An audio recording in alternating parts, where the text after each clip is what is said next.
यार दोस्तों, last video में हमने बात करी थी first come first serve algorithm के बारे में। ठीक है, लेकिन इस वीडियो में हम डिस्कस करने वाले हैं शॉर्टेज ऑफ फर्स्ट एल्गोरिदम के बारे में कि शॉर्टेज ऑफ फर्स्ट एल्गोरिदम हमारी क्या होती है। तो दोस्तों, शॉर्टेज ऑफ फर्स्ट एल्गोरिदम में हम क्या करते हैं कि जैसे कि फर्स्ट कम फर्स्ट सर्व में हमने देखा था arrival time. That means first come first serve क्या करती है, जिस सीक्वेंस से हमारी प्रोसेसेस आती हैं उसी सीक्वेंस से उनको सीपीयू एलोकेट कर देती है। ठीक है, लेकिन शॉर्टेज ऑफ फर्स्ट में क्या होती है कि यहाँ पर अराइवल टाइम मैटर नहीं करता, यहाँ पर मैटर करता है उसका बर्स्ट टाइम। मतलब कि जिस प्रोसेस का बर्स्ट टाइम हमारा लेस होगा उस प्रोसेस को हमारा प्रोसेसर मिल जाता है। मतलब कि यहाँ का जो क्राइटेरिया है जिसे हम फॉलो करने वाले हैं वो है हमारा बर्स्ट टाइम और मोड है हमारा नॉन प्रीएम्प्टिव। ठीक है, तो इसके बिहाफ पे ही हम यहाँ पे एक न्यूमेरिकल सॉल्व करने वाले हैं जिसको मैंने प्रोसेस ली P1, process P2, P3, P4, P5। इसका बर्स्ट टाइम मैंने ले लिया 0, 1, 2, 3, 4। ठीक है, यहाँ पे मैंने बर्स्ट टाइम ले रही हूँ 4, 3, 1, 2 एंड 6 ले लिया मैंने। ठीक है, अब मैं यहाँ पे लगा लूँगी turn around time and average waiting time. ठीक है, उसके लिए मुझे सबसे पहले एक गैंट चार्ट बनाना है। ठीक है, अब मैं यहाँ पे स्टार्ट करूँगी 0 से। ये बात याद रखना दोस्तों, चाहे आप कोई भी एल्गोरिदम सॉल्व कर रहे हो, चाहे वो शॉर्टेज ऑफ फर्स्ट है, फर्स्ट कम फर्स्ट सर्व है, राउंड रॉबिन है, प्रायोरिटी है, जो आगे मतलब एल्गोरिदम आने वाली है आपकी, उनको मैं स्टार्टिंग हमेशा 0 से ही करेंगे। ठीक है, अब देखते हैं कि अब यहाँ पे आई है हमारी प्रोसेस P1। ठीक है, टाइम मैंने शुरू कर दिया 0 से, प्रोसेस P1 जिसका बर्स्ट टाइम कितना है 4।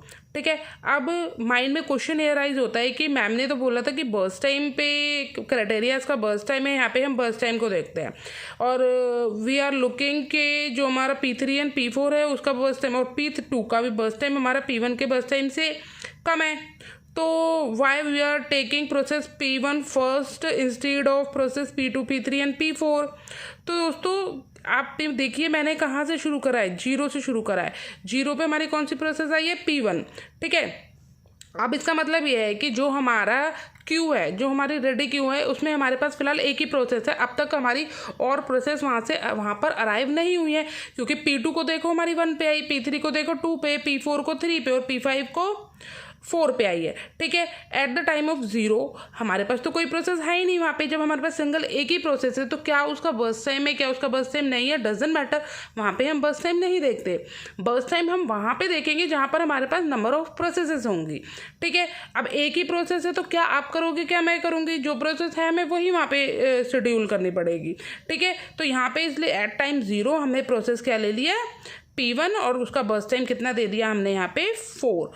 मतलब हमने 4 यूनिट तक हमने उसको CPU दे दिया। ठीक है, अब उसमें हम अराइव तो करा नहीं सकते कि जैसे कि हमारे 1 पे आ गई है तो हम यहाँ से प्रीएम्प्ट करा लें, क्योंकि नॉन प्रीएम्प्टिव नेचर के यहाँ पे जब तक हमारा CPU एक प्रोसेस का वर्क कंप्लीट नहीं हो जाता दूसरा प्रोसेस यहाँ पे नहीं आ सकता। ठीक है, अब आइए हमारी नेक्स्ट पे चलिए। ये तो हमारा फिनिश हो गया। अब ये प्रोसेसेस हमें बची है, इन सब में हमारा सबसे कम बस टाइम किसका है, कितना है 1, वो है प्रोसेस P3। तो नेक्स्ट हमने CPU अपना किसको दे दिया, प्रोसेस P3 को 1 यूनिट तक चलाया, दैट इज़ 5 तक। ठीक है, 1 + 4 = 5 हमारा हो गया। अब नेक्स्ट देखिए, नेक्स्ट कितना है हमारा P4, 2 यूनिट चलेगा 7 तक, मतलब फिर चलेगा हमारा P2 लेंगे हम। ठीक है, ये 2 प्रोसेसेस हमारे पास बची है ना, इसका बर्स्ट टाइम कम है तो हम P2 ही तो लेंगे। P2 लेंगे, 7 + 3 = 10, लास्ट में हमारी आ जाएगी P4, दैट इज 16 तक आ जाएगी। ठीक है, ये हमारा प्रोसेस यहाँ पे आ चुकी है। अब मेरा यहाँ पे गैंट चार्ट बन गया। अब यहाँ से गैंट चार्ट निकालने के बाद हम पहले क्या निकालेंगे, turn around time. Turn around time निकालने के लिए हम क्या करेंगे, टर्न अराउंड टाइम क्या होता है, मैंने आपको अपने क्राइटेरिया में बताया था ना कि एग्जिट टाइम में से जब हम अराइवल टाइम माइनस करते हैं तो हमारी प्रोसेस का टर्न अराउंड टाइम आ जाता है। ठीक है, तो चलिए स्टार्ट करते हैं P1 से। P1 का एग्जिट टाइम कितना है 4 और इसका अराइवल टाइम है 0, टर्न अराउंड टाइम क्या आ गया, 4 आ गया। P2 के कितना है हमारा, P2 का है 10 इज एग्जिट टाइम। ठीक है, 10 पे एग्जिट हो रही है ना, और अराइवल टाइम P2 का 1 है तो ये हमारा 9 आ गया।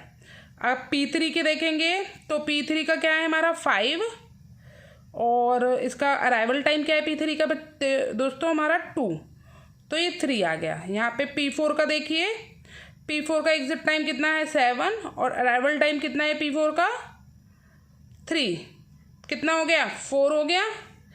P5 की बात करेंगे तो हम एग्जिट टाइम इज 16 और arrival time is 4 is equal to 12। ये हमारा आ गया टोटल टर्न अराउंड टाइम।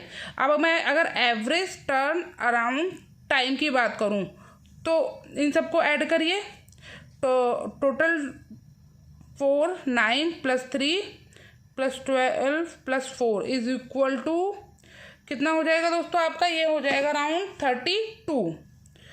ठीक है, उसको किससे डिवाइड कर दोगे, नंबर ऑफ प्रोसेसेस से। कितनी है नंबर ऑफ प्रोसेसेस हमारी 5, तो टोटल कितना आ जाएगा हमारा 6.4।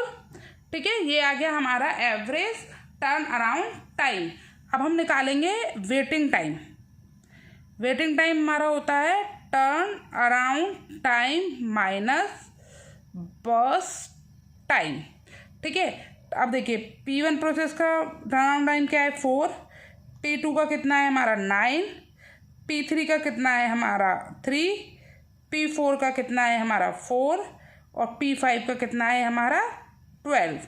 ठीक है, इसमें से हमने क्या माइनस करना है, इसमें से हमने माइनस करना है इनका बर्स्ट टाइम। देखिए ऊपर बर्स्ट टाइम लिख रहा है P1 का 4 है, P2 का 3, P3 का 1, P4 का 2 और P5 का 6। ठीक है, अब इसमें देखिए हमारा वेटिंग टाइम कितना निकल के आता है 0, 6, 2, 2 एंड 6। ठीक है, ये निकल के आ गया। अगर मैं यहाँ पे एवरेज वेटिंग टाइम की बात करूँ तो टोटल नंबर ऑफ प्रोसेसेस का वेटिंग टाइम हम प्लस करेंगे, कितना आ जाएगा 6 + 2 + 2 + 6 इज इक्वल टू 16 और टोटल नंबर ऑफ प्रोसेसेस से डिवाइड करेंगे तो कितना आ जाएगा हमारा 3.2। ठीक है, ये आपके आ गया एवरेज वेटिंग टाइम। तो होप दोस्तों आपको ये वीडियो समझ आई होगी। नेक्स्ट वीडियो में हम बात करेंगे शॉर्टेस्ट रिमेनिंग टाइम फर्स्ट के बारे में, जो शॉर्टेज ऑफ फर्स्ट एल्गोरिदम का ही मतलब कंसेप्ट फॉलो करते हुए, लेकिन इसमें हम जो मोड यूज़ करेंगे वो हमारा होगा प्री एम्पटिव मोड। ठीक है, मतलब प्री एम्पटिव दैट मीन्स कि वहाँ से हम CPU को रिलीज करा लेंगे फोर्सफुली अगर हमारी कोई शॉर्टेस्ट जॉब अराइव होती है तो।